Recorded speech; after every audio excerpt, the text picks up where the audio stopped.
Hello friends, कैसे हैं आप। आज मैं जो टॉपिक स्टार्ट करने वाली हूँ, अभी तक मैंने एनेस्थीसिया में आपका लोकल एनेस्थेटिक कंप्लीट कर दिया है और मेनली इनहेलेशनल एनेस्थेटिक कंप्लीट कर दिया। अब जो हम स्टार्ट करने वाले, यहाँ से बहुत ही ज़्यादा क्वेश्चंस आते हैं और बहुत ज़्यादा इंपॉर्टेंट टॉपिक आप एक बेस बनाने के लिए बहुत ज़्यादा इंपॉर्टेंट है। तो मेन टॉपिक जो आप स्टार्ट करोगे इंट्रावीनस एनेस्थेटिक्स में, दैट मीन्स ऐसे एनेस्थेटिक ड्रग जिनको हम आईवी रूट से दे रहे हैं। तो इसमें मेनली जो सबसे इंपॉर्टेंट टॉपिक है वो है बारबिटूरेट्स के बारे में। तो बारबिटूरेट से ना सिर्फ आपकी ओटी बहुत आती है बल्कि शॉर्ट क्वेश्चन भी बहुत आते हैं। इनफैक्ट कई बार लॉन्ग क्वेश्चंस भी यहाँ से आते हैं, लाइक मिक्सअप करके कि स्ट्रक्चरल एक्टिविटी रिलेशनशिप पूछ लेगा, साथ में उसका मैकेनिज्म ऑफ एक्शन पूछ लेगा। तो इस वीडियो पे मेनली मैं उसके स्ट्रक्चर के बारे में बात करूंगी और SAR के बारे में बात करूंगी बारबिटूरेट्स के। नेक्स्ट वीडियो में मैं बात करूंगी इसके मैकेनिज्म ऑफ एक्शन के बारे में। तो देखिए, सबसे पहले जो हमारे इंट्रावीनस एनेस्थेटिक में सबसे इंपॉर्टेंट है बारबिटूरेट। अब बारबिटूरेट जो होता है वो मेनली किससे बनता है, उसका बेस जो होता है वो होता है बारबिटूरिक एसिड होता है। अब बारबिटूरिक एसिड भी किसी चीज से ही बना होगा, तो मेनली दो चीजों से बनता है, that is an malonic acid से बनता है और दूसरा यूरिया से बनता है। एक बनता है मेलोनिक एसिड से, दूसरा बनता है यूरिया से, हमारा बनता है बारबिटूरिक एसिड। अब आप ये समझिए, हमें चाहिए एक ड्रग जो कि कैसे काम करे, एनेस्थेटिक ड्रग की तरह काम करे। बट यहाँ पर जो बारबिटूरिक एसिड है जिसने पूरा बेस बनाया है बारबिटूरेट का, वो खुद हिप्नोटिक नहीं होती है। और यही पास से हमारा बहुत इंपॉर्टेंट एक टॉपिक आता है, that is SAR, structural activity relationship.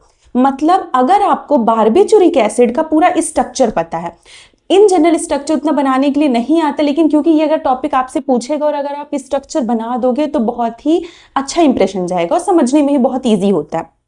तो आप ये सुनिए कि मेरे बारबिटूरिक एसिड जो है उसका एक स्ट्रक्चर है खुद का।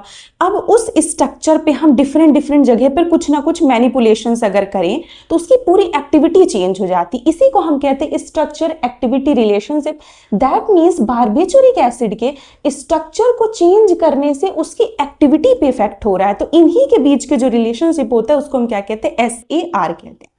तो देखिए, पहले आप स्ट्रक्चर की अगर हम बात करें तो आप स्ट्रक्चर देखिए, ऐसा उसका स्ट्रक्चर रहता है। अगर हम नंबरिंग की बात करें तो हम यहाँ से स्टार्ट करेंगे, first, second, third, fourth, fifth, six. ठीक, आप ये स्ट्रक्चर लर्न कर लोगे ना तो ये समझना बहुत इजी हो जाएगा। तो अब सबसे पहले क्या है कि जो ये है स्ट्रक्चर किसका, बारबिटूरिक एसिड का स्ट्रक्चर है। ठीक, अब बारबिटूरिक एसिड ना खुद ऐसा, उसमें कोई भी ऐसा हिप्नोटिक इफेक्ट नहीं आता। तो पहला रोल अपना आया, फिर पहला इफेक्ट आया। दैट मीन्स इसमें हम क्या कहते हैं कि मेनली खुद तो हिप्नोटिक होता नहीं है, तो मतलब मैं कुछ ना कुछ यहाँ पास चेंज करती हूँ। तो हम मेनली क्या करते हैं, फिफ्थ कार्बन पे R1 और R2 जुड़ा हुआ है अगर, तो इस R1 और R2 को अगर मैं रिप्लेस कर दूं अल्काइल या फिर एराइल ग्रुप के साथ, दैट मीन्स कोई एरोमेटिक रिंग जैसा कुछ स्ट्रक्चर लगा दूं या फिर मैं कोई चेन लगा दूं, तो ये दोनों में से करने से क्या होता है, ये हिप्नोटिक इफेक्ट देने लगता है। नॉर्मली हिप्नोटिक इफेक्ट नहीं दे रहा था, बट अब क्या होता है, हिप्नोटिक इफेक्ट देने लगता है। ठीक, तो इसके थ्रू मैंने क्या बनाया, इसको हिप्नोटिक ड्रग बनाया। ठीक, अब नेक्स्ट होता है अपना if chain attached at the carbon fifth. अब यहां पास मैंने कोई एक चेन लाई और उसको मैंने अटैच कर दिया फिफ्थ कार्बन पे लाके। अब वो अटैच भी चेन ऐसा तो नहीं कि सिंपली अटैच हो सकती, उसके भी कुछ ना कुछ तरीके हो सकते हैं अटैच होने के। तो पहला अटैच होने का तरीका क्या है कि जो मैंने चेन लगाई उस पर डबल बॉन्ड है। अब देखिए, यहाँ पास की जो चीजें है ना, ये तीन चीजें आपकी ओटी में बहुत ज्यादा आती हैं, थोड़ा कंफ्यूजिंग भी लगता है। तो मेनली अगर उस जो मैंने चेन अटैच करी है उस पे क्या है, डबल बॉन्ड प्रेजेंट है, तो उसका जो ब्रेक डाउन होता है वो कैसा हो जाता है, फास्टर ब्रेक डाउन हो जाता है। और जिसका फास्टर ब्रेक डाउन होता है, ऐसी ड्रग शॉर्ट एक्टिंग ड्रग होती है।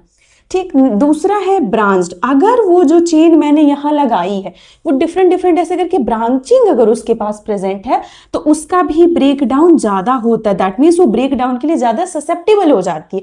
तो ऐसी भी ड्रग कैसी होगी, शॉर्ट एक्टिंग ड्रग होगी। फिर नेक्स्ट है लॉन्ग चेन। अगर वो जो चेन मैंने लगा दी है फिफ्थ कार्बन पे, जो मैंने चेन लगाई वो बहुत लंबी सी चेन है, तो उससे भी क्या होता है, स्लो ब्रेक डाउन होता है। ये उतना कॉन्सेप्ट एकदम आप कह सकते हो नहीं लिख सकते, लेकिन ये दो चीजें बिल्कुल ज्यादा पूछी जाती हैं आपकी ओटी के लिए, और शॉर्ट में क्वेश्चन बहुत आने के चांसेस है और लॉन्ग में भी आने की बहुत ज्यादा चांस है। अब थर्ड अपना आता है कि ये आपका मान लीजिए ये ऑक्सीजन है। ठीक, इन ऑक्सीजन को मैं क्या करूं कि इसको मैं सल्फर से चेंज कर दूं। तो अगर मैंने इस ऑक्सीजन को रिप्लेस कर दिया किससे, सल्फर से रिप्लेस कर दिया, तो पोटेंसी क्या होती है, बढ़ जाती है। और जिसकी पोटेंसी, यहाँ पास पोटेंसी भी बढ़ रही है और साथ में फास्टर ब्रेकडाउन। अब ये टर्म जो आ रहा है पोटेंसी बढ़ जाना, तो मेनली सल्फर क्या होता है, ज़्यादा लिपिड सॉल्युबिलिटी को बढ़ा देता है। और हम कैसे, ऐसी ड्रग जो हम चाहते हैं कि हमारे ब्रेन तक जल्दी पहुंच जाए, या फिर ऐसी ड्रग जो ज़्यादा लिपिड सॉल्युबल होती है, वो हमारी फेवर की ड्रग होती है। मैंने आपको एक इनहेलेशनल वाले लेक्चर में ये चीज़ क्लियर भी करी थी। तो ये सल्फर क्या करता है कि लिपिड सॉल्युबिलिटी को बढ़ा देता और एग्जैक्टली इसी रीजन के कारण पोटेंसी जो होती है वो ड्रग की इंक्रीज हो जाती है। फिर अपना फोर्थ पॉइंट आता है एन एल्काइल सब्स्टिट्यूशन। मतलब ये जो N वाले हैं, ठीक, ये N है, यहाँ पास आप क्या करो, यहाँ पास ये जो हाइड्रोजन है ना, उस हाइड्रोजन की जगह पर कोई एल्काइल ग्रुप लगा दो। तो अगर वहाँ पास अपने कोई एल्काइल ग्रुप लगा दिया तो पोटेंसी क्या होती, बढ़ जाती है। अब देखिए यहाँ पास जितने भी रीजन है मैक्सिमम पोटेंसी बढ़ने के, उसका सेम यही रीजन रहता है कि वो क्या करते हैं, लिपिड की सॉल्युबिलिटी बढ़ा देते हैं। और ऐसी ड्रग जिसकी लिपिड सॉल्युबिलिटी ज्यादा होती है वो हमारे फेवर की ड्रग होती है, वो जल्दी ब्रेन तक पहुंचती है, क्योंकि हमारा ब्रेन बहुत ज्यादा लिपिड से एनरिच होता है। तो ये था हमारा कि अगर मैं स्ट्रक्चर बारबिटूरिक एसिड के स्ट्रक्चर में मैनिपुलेशंस करूं तो उसकी एक्टिविटी पे क्या इफेक्ट पड़ेगा। ये मेरे लिए बहुत ज़्यादा इंपॉर्टेंट है, खासकर ये 4 पॉइंट, और इसमें आप ये सब पॉइंट्स लिख देना, तो बहुत ज़्यादा इंपॉर्टेंट है। ओटी भी बहुत आती है और शॉर्ट भी बहुत आते हैं। मिलते हैं नेक्स्ट वीडियो में।